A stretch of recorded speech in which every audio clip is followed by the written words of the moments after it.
Tanner. Hal told me that you'd be calling. Okay, I'll try to keep this short. About a month ago, I started working on a missing persons case. A woman reported that her husband had been gone for over 48 hours. Almost right away, the case felt different. Red tape all over the place. An unusual lack of cooperation from my superiors and colleagues. Unanswered calls. Suddenly, the FBI felt like the most incompetent department in the country. After an almost endless game of phone tag, I finally managed to get an appointment with a superior. The plan was to sit down and talk about the case first thing Monday morning. That Sunday night, I'm awoken by a phone call. The woman's apartment has burned to the ground. And the woman, what's left of her anyway, has been found dead in the ashes. Well, it gets worse. So I started looking into the fire, of course. I couldn't help myself. Plus, I felt like I owed it to Mia. That was the woman's name. Mia Cole. Anyway, it wasn't long before my superiors found out and pressured me to stop. They told me the fire had been ruled accidental, the result of faulty wiring in our oven. They told me I was wasting my time and precious FDI resources by looking into it, and said if I continued, I'd end up pushing papers in a basement somewhere. But that fire, Operator Tanner, that fire was no accident. I can feel it. Mia was murdered. I just have to prove it. That's where I'm hoping you can help me. Go ahead and search them in the Human DB. The husband's name is Sasha. Sasha and Mia Cole. Please.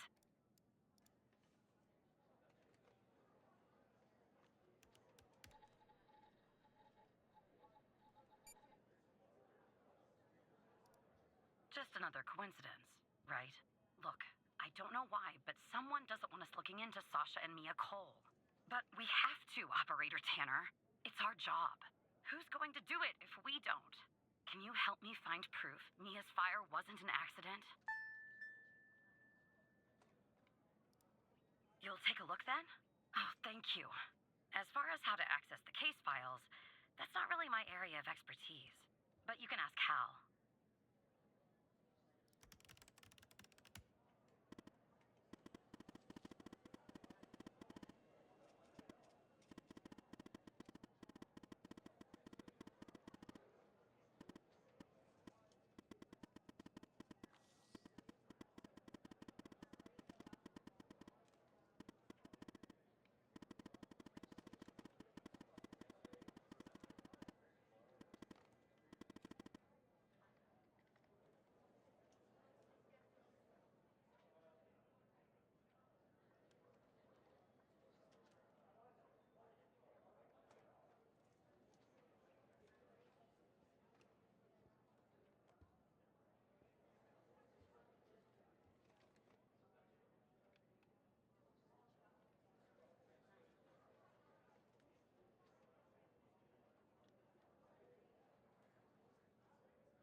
Despite being, well, a thorn in the side, you have to admit Hal gets results.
wiring my...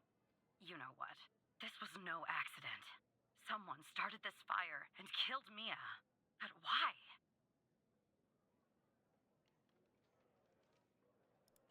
Maybe I'll end up at a desk in a dark basement somewhere, but I'm going to keep digging into this. It matters to me. I grew to know her. Mia, I mean. With our line of work, you try not to get emotionally involved. That's what they teach you at the academy, anyway. Almost from the start. And usually, I can turn the switch off. I learned to do that. Feel nothing. But with Mia, I just never could. She wanted to be a singer, she told me. That was her dream. And I'm not exactly an expert, but she did have a good voice. Really. She was just a decent person. Wanted to find her music husband. I found something else out before. Sasha shouldn't be here. She was 3 months pregnant. Always the thought of her raising that child on her own, after everything that happened, got her. And one day, she and the baby suddenly gone. Someone killed them, Operator Tanner. Someone killed Mia and her baby. Are you still there? Oh, anyway, thanks, Operator. Because of you, I finally have proof. Knowing Hal, well, as much as someone can know Hal, I have a feeling this won't be the last time you and me work together.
Operator Tanner, can I have a word?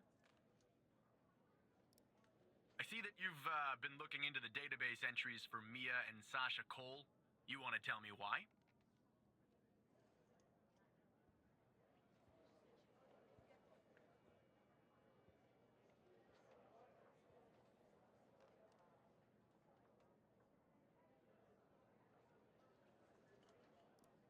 I see. In the future, I want you to avoid anything related to Sasha and Mia Cole. It's a closed case. A total waste of your time. And if by chance something else pops up concerning the Coles, and this is very important, you come to me right away. Understood? I'll talk to you later.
So who the hell am I talking to this time?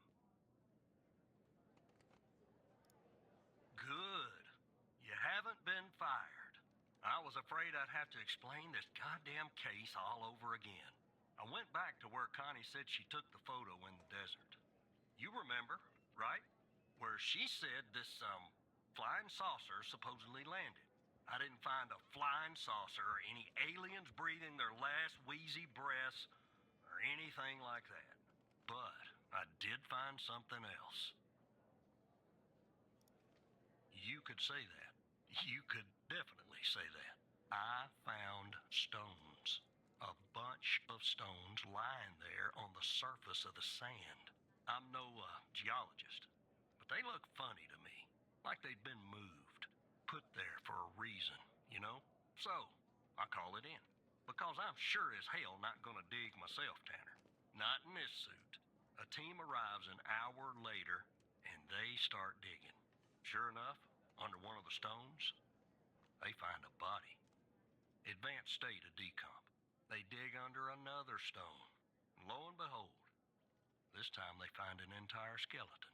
Turns out, we're standing on some sort of desert graveyard. Hard to say, but I counted more than 100 stones. If they're all grave markers, well, I'll let you do the math.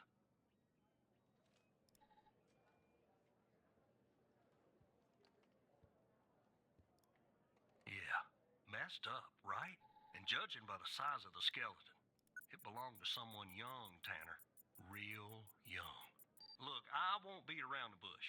The medical examiner has finished a preliminary report on the skeleton, and they found what they believe is a photo of the victim in the sand, buried there by the bones. Never seen that before. Any chance you can take a look at all this and get me an ID, Tanner? Let me send you the files. Well, it's taken a while. Hard to access the satellite out here in Roswell. Dryfield. Okay. Looks like it went through. About goddamn time.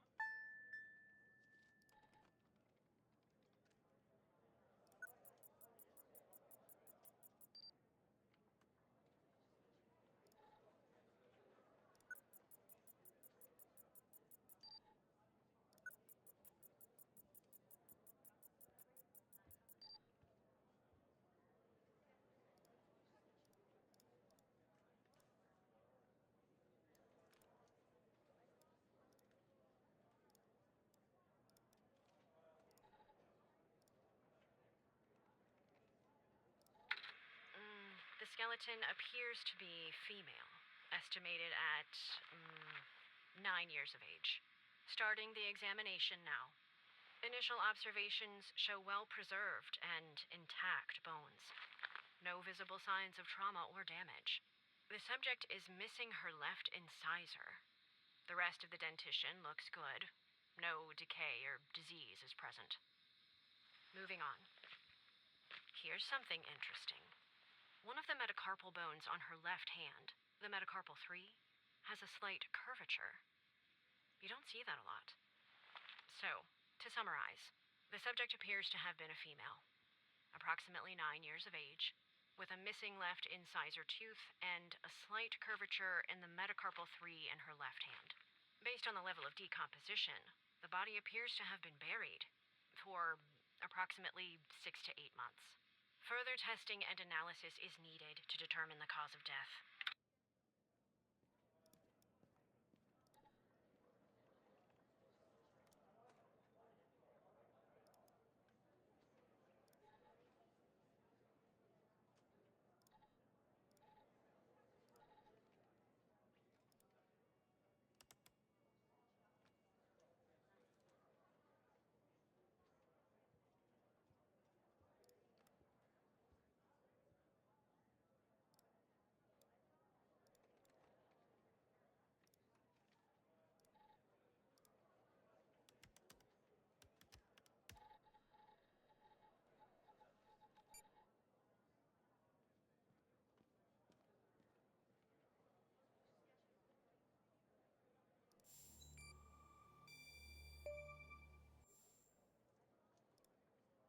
did you find this, Tanner?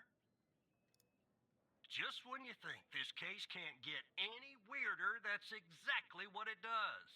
But I need concrete proof it's her. Got anything else in your bag of tricks?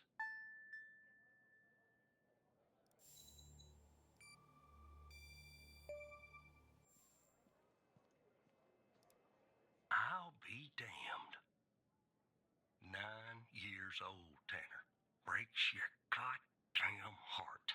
What the hell is going on out here? And what's a connection to Connie? Okay, the examiner has just finished processing the second body I was telling you about. The one in the advanced state of decay. Let's see here. Adult male, early 60s. Ah, they got an ID on him. Quentin Spence. Want to see if that name is on your magical list, too?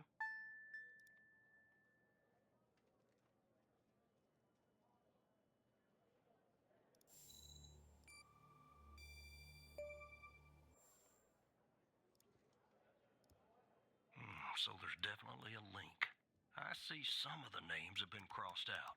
Can you figure out what that business means?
Looks to be about 100 names like that.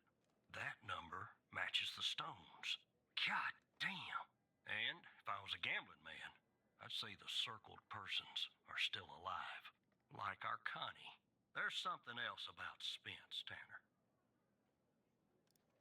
They found him buried in a lab coat with some, you're never gonna guess. Floppy disk sewn into one of the pockets. Remember what I said about this case getting weirder and weirder? Now the second disk password protected. Open that second floppy disk and give me an address tied to Spence. Something I can look into. I'm getting a little restless with you doing all the work. The operator program. Oh, I'm sending everything your way.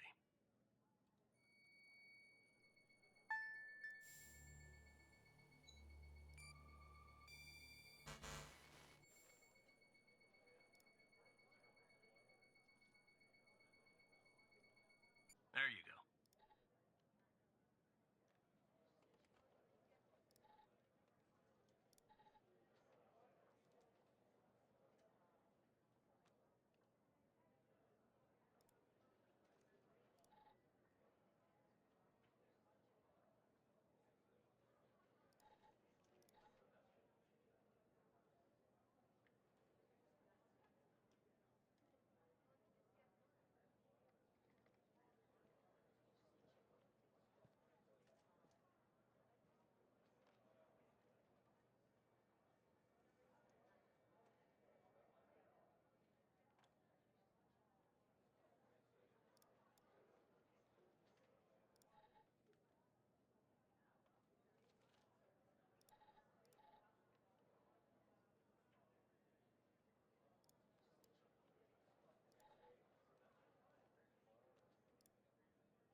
it go to your operator head, but that was actually somewhat impressive, Tanner.